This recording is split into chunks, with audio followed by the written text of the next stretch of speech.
You're listening to A Chapter a Day, a daily podcast. The Bible comes alive as we read a chapter out loud each day.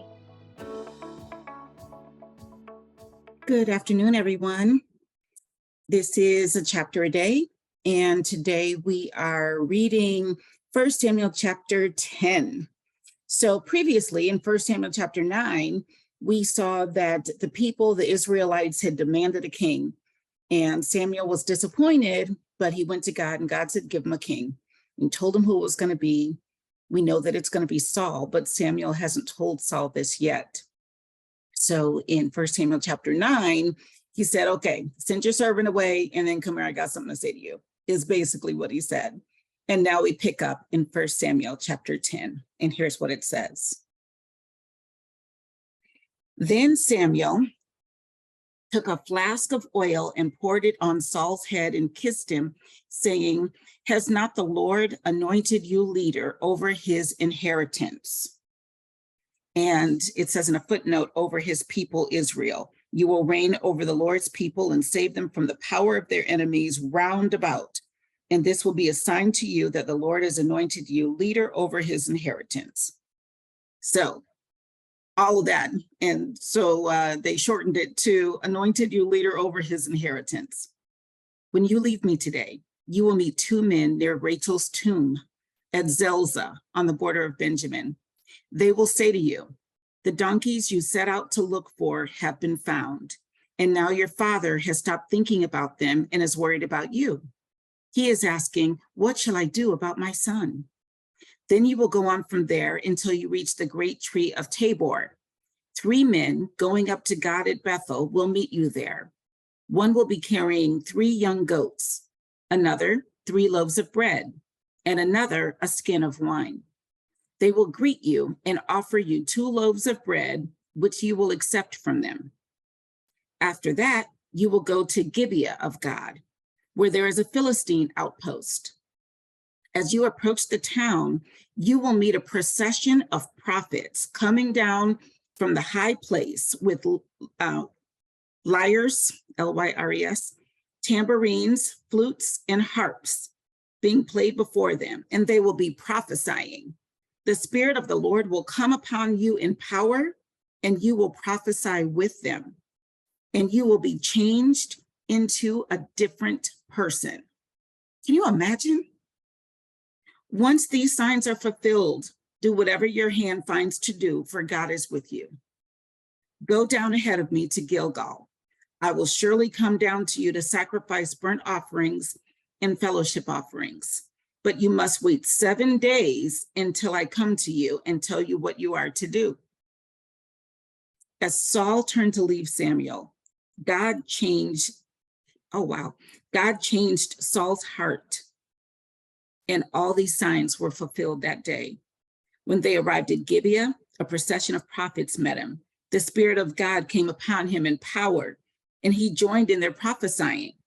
When all those who had formerly known him saw him prophesying with the prophets, they asked each other, what is this that has happened to the son of Kish? Is Saul also among the prophets? A man who lived there answered, and who is their father? So it became a saying, is Saul also among the prophets? After Saul stopped prophesying, he went to the high place.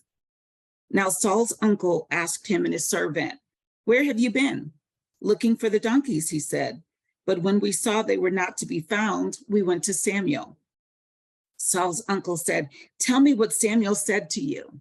Saul replied, he assured us that the donkeys had been found, but he did not tell his uncle what Samuel had said about the kingship. Samuel summoned the people of Israel to the Lord at Mizpah and said to them, this is what the Lord, the God of Israel, says. I brought Israel up out of Egypt, and I delivered you from the power of Egypt and all the kingdoms that oppressed you. But you have now rejected your God, who saves you out of all your calamities and distresses.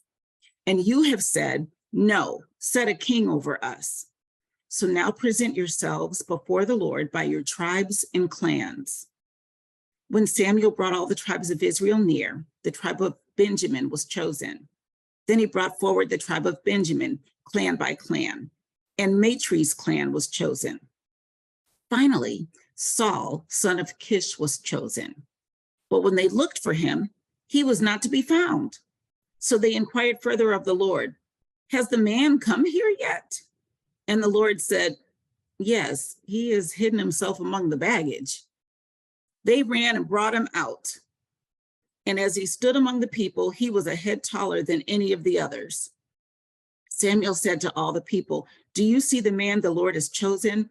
There is no one like him among all the people." Then the people shouted, "Long live the king!" Samuel explained to the people the regulations of the kingship. He wrote them down on a scroll and deposited it before the Lord. Then Samuel dismissed the people, each to his own home. Saul also went to his home in Gibeah, accompanied by valiant men whose hearts God had touched. But some troublemakers said, "How can this fellow save us?" They despised him and brought him no gifts, but Saul kept silent. Drama. Dun, dun, dun. That is 1 Samuel chapter 10. And what I find interesting, it's foreshadowing Saul hiding among the baggage, letting fear rule him rather than God's word. We see how that ultimately becomes his downfall as king. But even from the beginning, when God had anointed him, so different from when David got anointed, which we'll also see. But it's so different than that. He hid. Isn't that interesting? Like Adam and Eve, he hid. But God knew. He's like, he's hidden. He's hiding in the bags. He's over there with the baggage. I anointed him king. He's hiding. What message are you sending to the people? Anyway, I'm just asking. I wasn't there. Can't do nothing about it. But it's so different. Oops. He hid. All right. So I know you guys heard all of that. I forgot to, you have to mute yourself on YouTube when you're doing this, and I forgot to. So anyway, I'll see you tomorrow for 1 Samuel chapter 11.